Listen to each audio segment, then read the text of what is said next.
The first morning, Mrs. Kavya Mehra officially became principal of Saraswati Public School. She arrived before sunrise. The school campus was still quiet.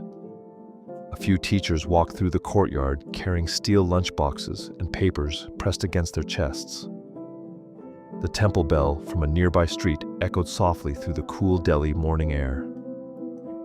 Kavya adjusted the edge of her sari and looked across the old school building with sharp eyes. The school had a reputation for slipping standards: late staff, undisciplined students, poor maintenance, and she had been hired to fix all of it. She was only 32, young for a principal, too young, according to some board members. She knew many people believed she got the position because of connections, because her uncle sat on the Education Trust Board.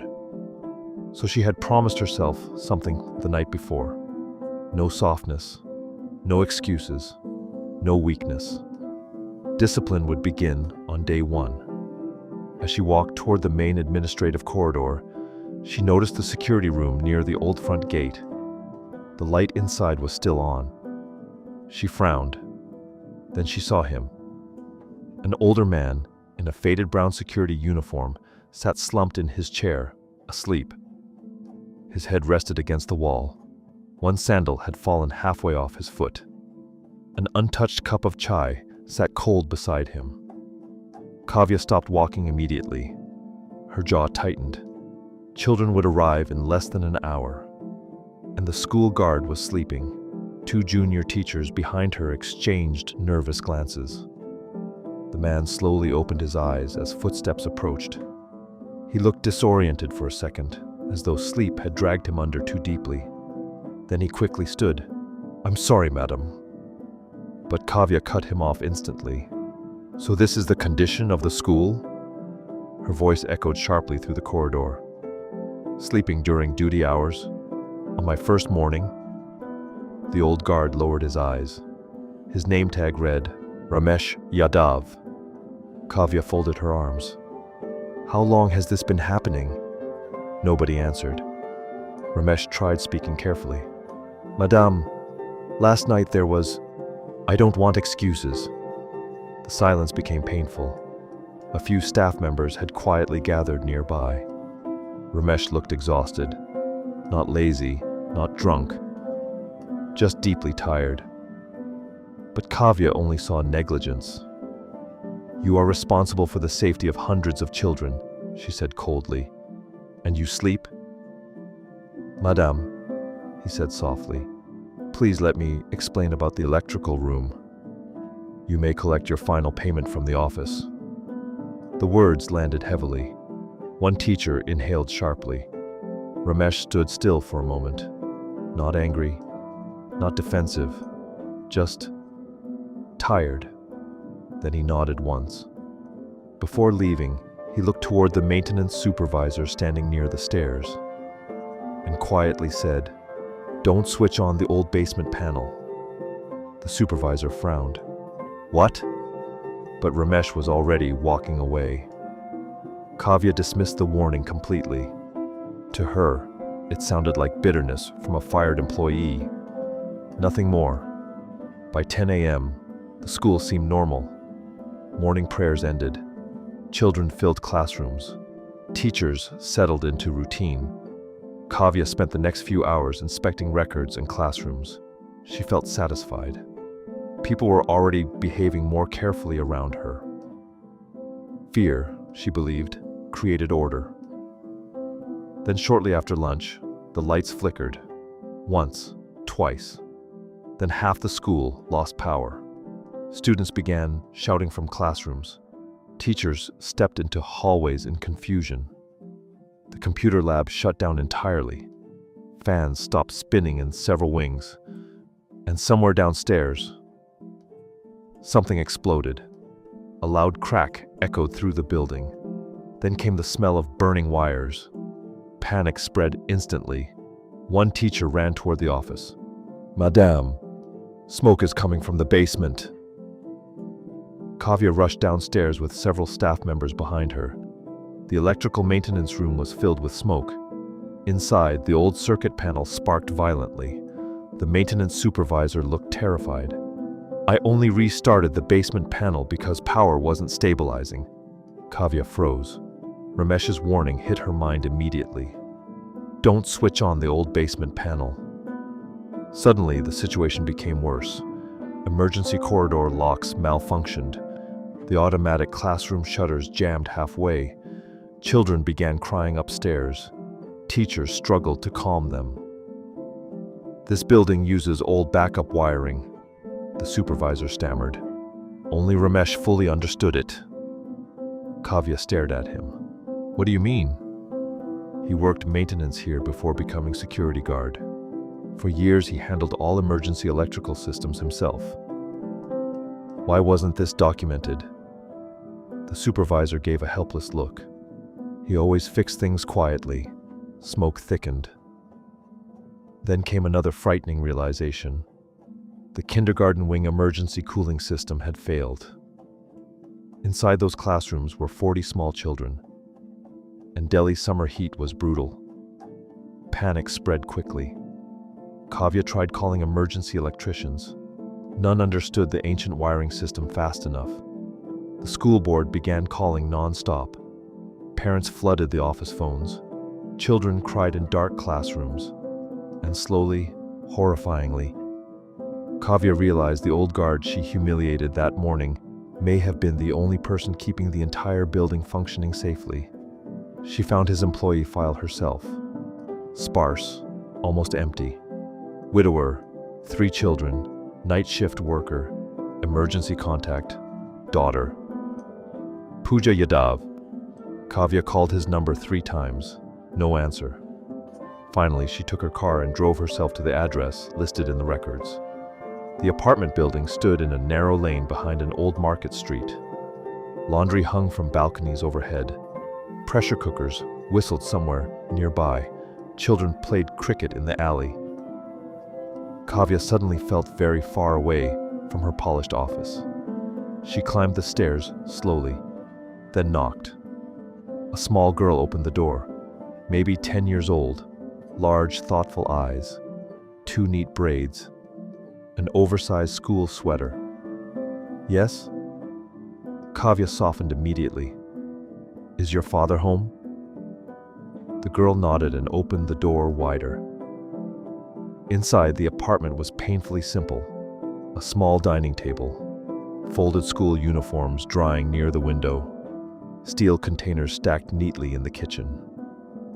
Everything looked old, but carefully maintained. Ramesh lay asleep on a thin mattress near the wall, still wearing his security uniform. One arm rested protectively around a little boy sleeping beside him.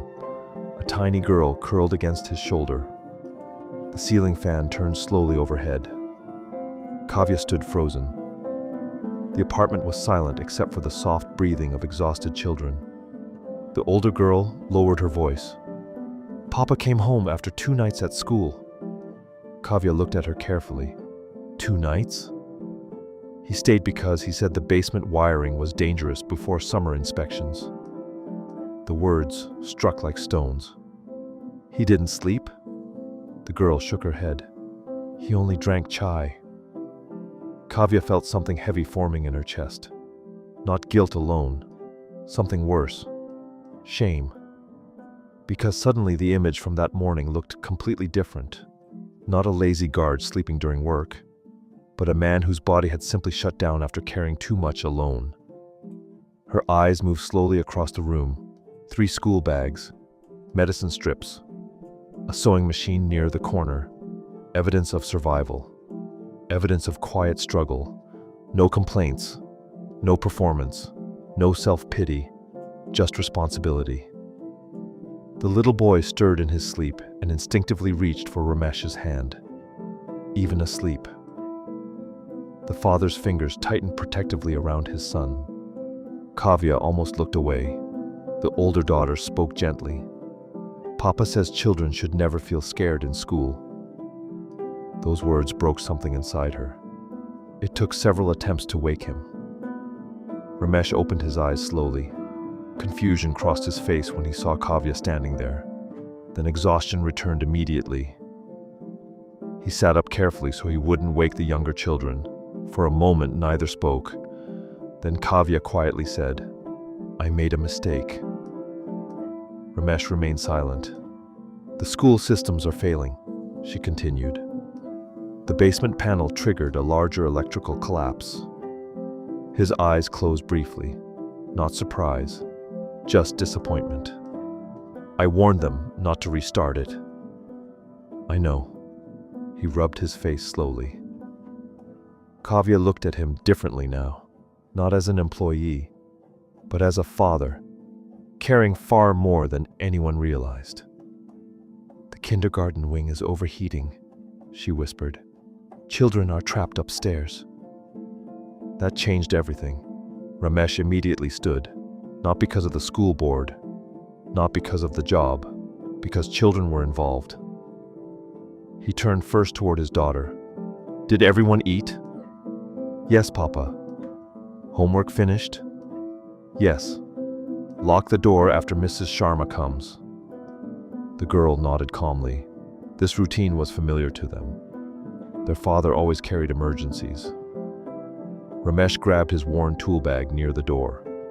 Before leaving, the youngest little girl sleepily wrapped her arms around his leg. "Papa, don't stay too long this time." Something painful passed across his face. Then he smiled softly. "I'll come home soon." The school was chaos when they returned. Parents crowded outside gates. Teachers rushed through corridors. Children cried from overheated classrooms. But the moment staff saw Ramesh enter, the atmosphere shifted. Relief, pure relief. He didn't waste a second. He went directly downstairs, opened the old maintenance schematics from memory, and started giving instructions calmly. "Switch off the west corridor supply. Move nursery students near courtyard ventilation. Bring water upstairs. Open secondary rooftop airflow vents." Everyone obeyed immediately, even Kavya. For nearly 90 minutes, Ramesh moved through heat, smoke, and failing wiring with astonishing precision. He knew every hidden switch, every unstable line, every dangerous overload point, because for years, he had quietly protected this school while nobody noticed. Finally, the emergency cooling restarted. Fans spun alive again. Classroom lights stabilized. And slowly, children stopped crying. Teachers exhaled in relief. Some even wiped tears from their eyes. Ramesh leaned against the wall afterward, breathing heavily. His hands trembled slightly from exhaustion, but the building was safe again. And the children were safe too. That mattered most to him. The next morning, the entire school gathered for assembly. Students stood in neat rows beneath the soft morning sunlight. Kavya stepped onto the stage quietly. For the first time since arriving, she looked uncertain. Then she spoke. "Yesterday, I judged someone before listening to him." The courtyard became completely silent. "I saw tiredness and mistook it for irresponsibility." Her voice softened. But the truth was, while many of us were sleeping peacefully, one man stayed awake protecting the school. Ramesh stood near the back of the crowd uncomfortably. Kavya looked directly at him. "And because of my mistake, I publicly humiliated a good man." The students listened quietly. Many teachers lowered their eyes. Kavya folded her hands respectfully toward him. "I am sorry, Mr. Ramesh." The silence afterward felt emotional and warm. Not dramatic, real. Ramesh gave a small nod. Nothing more. Because some people do not need public victory, only dignity. Weeks later, things slowly changed around the school. New safety systems were installed. Staff schedules improved. Emergency documentation became mandatory. But the biggest change was invisible. Kavya began listening more carefully. And Ramesh finally started going home on time sometimes. One evening after school, Kavya passed the front gate and paused. Ramesh sat on a bench outside beneath the fading orange sky. His youngest daughter slept against his shoulder while the older two shared roasted peanuts from a newspaper cone. All three children laughed at something he whispered. And for the first time, Kavya saw him fully. Not a guard, not an employee, just a father trying quietly to keep his children safe in a difficult world. The temple bell rang softly in the distance. Ramesh looked up briefly. Their eyes met. No anger remained there, only understanding. And in the peaceful warmth of that ordinary evening, something human and honest quietly healed between them,